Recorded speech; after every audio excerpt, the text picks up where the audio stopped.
how to access or retrieve your factory keypad code on your Ford vehicle. When new, every Ford with this option should include a key card with the factory code on it. However, over time, these cards are going to be removed or lost from the vehicle as people trade or sell vehicles. So I totally understand the frustration when you try to change the code and you have no idea what the factory code is. In this video, I'm going to show you two ways to gain access to this code. The first one requires both sets of keys for the vehicle. First, you need to locate the backup key slot in your vehicle. Most of the time, this should be located somewhere in the center console area. Place the first key in this spot, turn the vehicle power on, then turn the vehicle power off. Take the key out and replace it with the second key in the same spot and turn the vehicle power on. This time, the vehicle should display a keypad code in the cluster for a short period of time. This is your factory keypad entry code. Now, if you don't have both sets of keys, there may be another way to access this code. On this 2020 Ford Escape, there's an electrical panel in the passenger side footwell area. Remove this cover and you'll see some electrical components.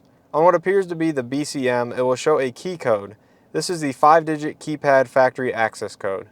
Type this into the vehicle's keypad code on the infotainment system and you should be able to add or delete previous access codes for your vehicle.